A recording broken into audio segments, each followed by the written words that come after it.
Қазақ даласында ғасырлар бойы жан-жақтан шабуылдар болған тарихтан білеміз. Біреуі жай қырып тойтарып кетсе, енді бірі санамызға шабуыл жасаған. Жерін жаулап, байлығын талан-таржыға түсірген елдер де болды.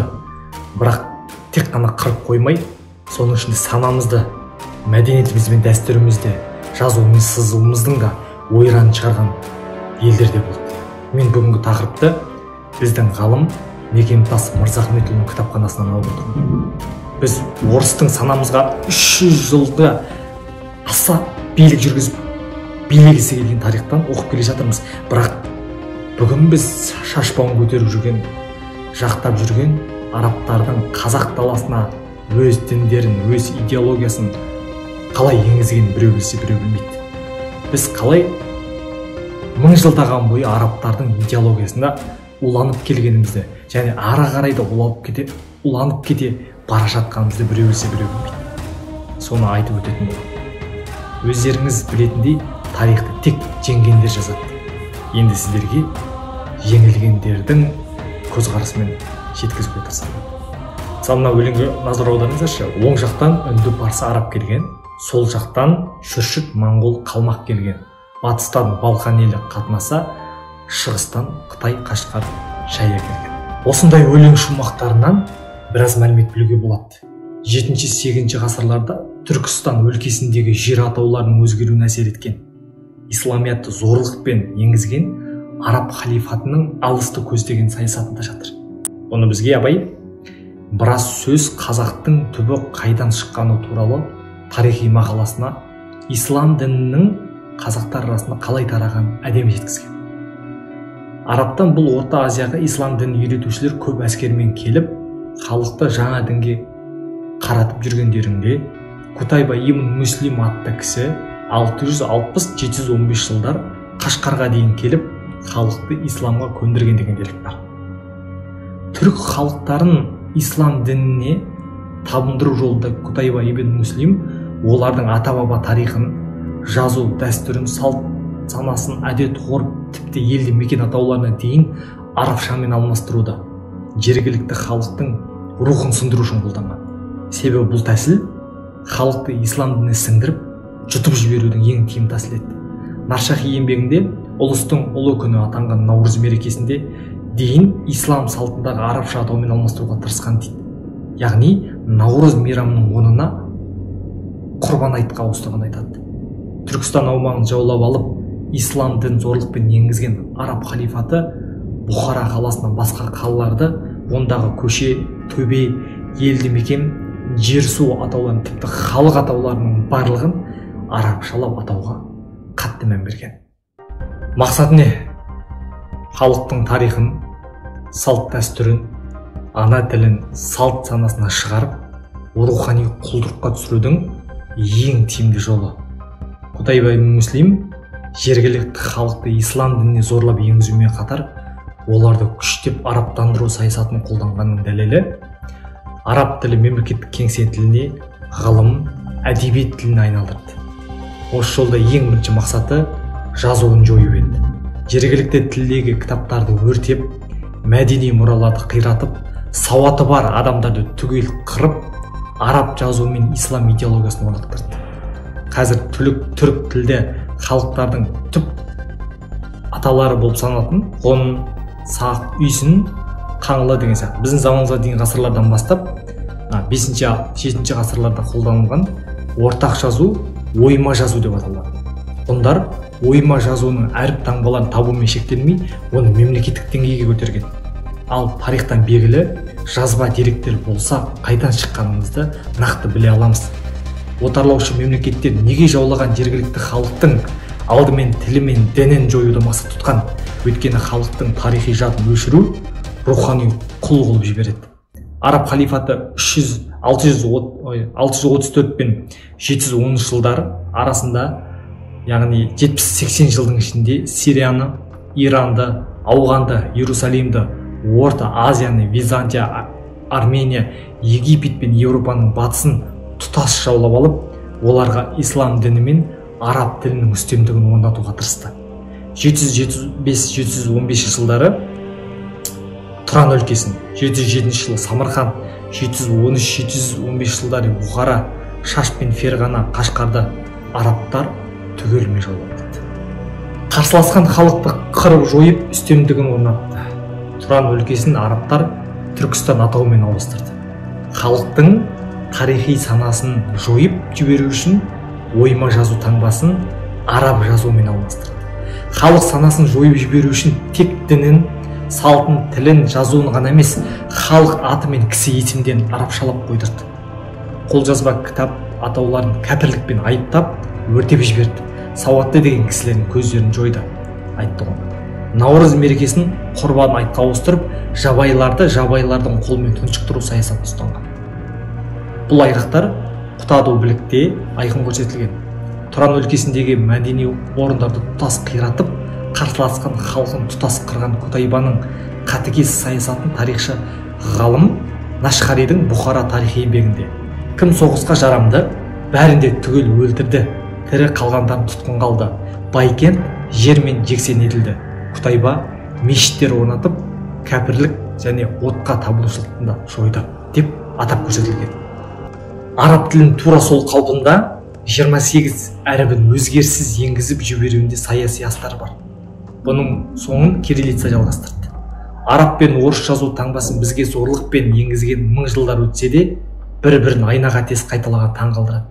Жергілікті дүниетанымдардың орнына ислам дүниетанымын, араб тілін, мұсылмандық ғұрыптар мен салттарды енгізіп, орнықтыру жолындағы әрекеттердің ізі бүгінге дейін көрініп келеді.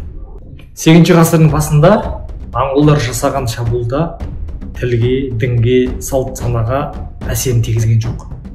Моңғол шапқыншылығы арабтардан екпінді болды, бірақ олар халықтың тарихи жадын жою тәрізді идеологиялық мақсат қойған жоқ. Мысалы, моңғолдар орыс халқын 300 жыл билесе де рухани дүниетанымына қол соққан жоқ. Тілінде, дінінде, жазуында сол қалпында қалдырды. Уақыт өте келе Тұран өлкесіндегі араб империясы ыдыраса да, ата мұрасы түріктік дүниетанымнан айырылып, мұсылмандық қалыпта қала бердік. Араб жазуы 1000 жыл уақыт бойы өмір сүрді, яғни 1930 жылға дейін. Түркі халықтары өз ата мұрасына болған ойма жазуын оқи алмай, таза мұсылмандық қалыпқа түсіп кетті. Өзбек халқының айтулы ғалымы Фитраттың 1918 жылғы сөзі бар: түрік тілі дүниедегі ең бай тілдердің бірі, бірақ ең бақыттысы тіл. Себебі ол тілдің табиғаты араб парсы тілімен шұбарланып кеткен деп түйіндеген. Жазу таңбаларын жоюда тіпті зираттардағы жазу белгілерін де қиратқан. Бұл тәсіл ислам діні терең сіңіскен жерлерде қызу болған. Ал онша сіңіспеген жерлерде ойма жазу ескерткіштер қалып қойған. Бұл жайлы тарихи деректер Маршахидің Бұхара тарихы, Бирунидің ғылыми еңбектері мен Кабуснамен, Зәбек Рүстемұлының Қазғұрттың басында деген кітабында жан-жақты ашып көрсетілген. Арабтар түркі халқының тәңірлік дүниетанымын нығыстырып, орнына ислам дінін енгізуге тырысқан. Ол үшін ойма жазуын жойып, орнына арабтың 28 таңбасын енгізді. Бір қызығы, орыстарда тура осындай тәсілді қайталап, 33 таңбасын өзгеріссіз енгізген тарихтан білеміз. Біз түркінің ойма жазу бар екенін, арабтардың аяғы жетпеген Архон-Енесей Мадияр жеріндегі табылған жазба ескерткіштер арқылы анықтадық. Тарихтан білесіздер. Араб жазуын түркі халқы 1000 жылдан астам қолданып келді. Жазу өзгергенімен қатар адам есімдерді араб аттармен өзгертті. Адам есімдерді арабтана бастады. Арабтар орыстар сияқты жерді жаулап алумен бірге елдің санасында жаулап алу үшін идеологиялық саясатты қолданған. Оны айттық. Сол арқылы халықтың тарихи жадын жойып жіберу еді. Біз бұл деректерді баста айтып өткендей Мекемтас Мырзахметұлының еңбектерін алып отырмыз. Мақсатымыз 1000 жыл бұрын жоқ болып кеткен ойма жазуды немесе тәңір ілімін қайтару емес. Мақсатымыз жастар өз қоғамына күмәндана қарап, ізденіс пен білім, ғылым жинаса, алға жылжитын едік. Ал біз жастардың тағы да сол арабтың санамызға сіңіріп кеткен нанымын қайта жандандырып жатқан қанжылтады. Бізге болашаққа жылжудың бір ғана жолы бар. Не ғылымымызды дамытып елімізді көтереміз, немесе осылай санамыз уланған күйі қараңғы үңгірде отыра береміз. Діндарлар діннің тарихын тек діни көзқараспен қарап, кез келген істі ақтап алады. Ал оған шынайы тарихи ғылыми көзқараспен қарасақ, ақиқатын табар едік. Әлемдік негізгі 3 дін яһуди, христиан, ислам діні. Яхуди өзін таратуға миссионерлер жіберген жоқ, таратқан жоқ. Ал христиан мен ислам діні қаншама әскер жасақтап идеологиясын тарату үшін барын салған. Ислам мен христиан дінін бейбіт түрде таратты деп айтып келе жатыр.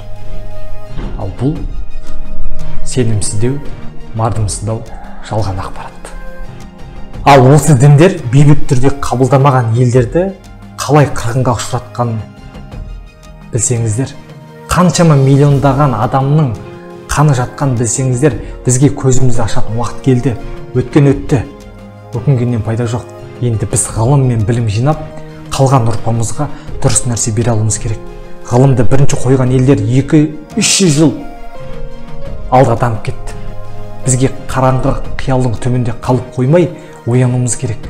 Біздің қынжылтатынымыз жастардың санамызға біреулер сіңдіріп берген ертегісіне әлі сеніп жүре бергенімізде, санамызға барьер қойып алып, ешкім тыңдамай төрт тағандап тұрып алуымызда. Адамның жауы надандық емес, адамның жауы жалған білімде. Жалған біліммен өзімізді жұбатып келе жатырмыз. Ертеге сенуді қойып, ақиқатын табатын уақыт келген сияқты. Біз бүгінгі таңда мықты спортшылармен, мықты әншілермен, мықты блогерлерімізбен, мықты киноларымызбен көтеріле алмаймыз. Болашағына сенімді, мықты ел болу үшін ғылым мен білімді ғана дамытуымыз керек. Содан кейін экономика көтеріледі, содан кейін бақытты елдердің қатарына қосыламыз.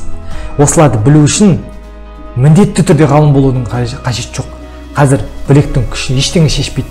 Біз тек санамыз ғана жарқын ете алады, санамыз ғана болашаққа апарады. Санаңызға өз дәстүрлеріңізбен, діндеріңізбен барьер қойып алған жастарды көрсек, қынжылып кетеміз. Бізге толық сеніп алмаңыздар, өздеріңізде ізденіңіздер, оқыңыздар, зерттеңіздер, сын айтыңыздар, солай ғана дамимыз. Өз ортаңызға күмәнмен қараңыздар. Сол кезде ғана ортаңыздың құрбан екендеріңізді білесіздер. Солай ғана ізденіске бара аласыздар. Бізге бала кезімізден санамызға құйып тастайды.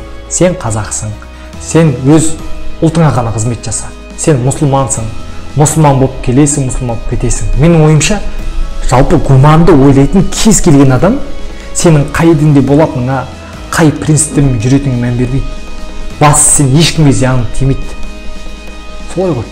Бір жерді барып жарайын деп жүрген жоқсың, біреуді зорлайын деп жүрген жоқсың. Бізге түсіну керек, жақсылық деген ұғым әр жерде, әр елде әртүрлі өлшенеді. Әділеттілікті солай. Әр адам тұлға ретінде өз шешім қабылдау керек. Кім болғысы келеді?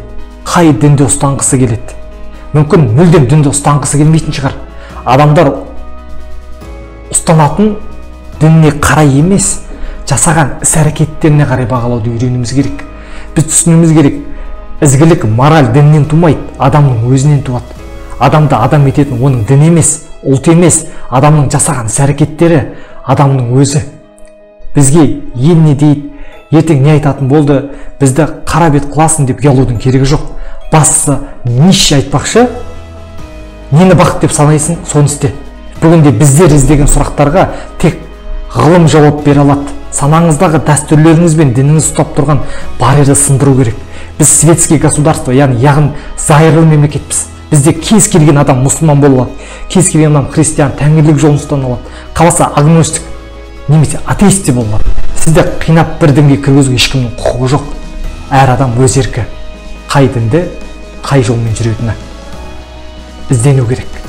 Ғылым ақиқатын ашып береді. Насихатты қойып, ақиқатын білетін кез келді. Магияға сенуді қойып, мәліметке жүгінетін кез келді.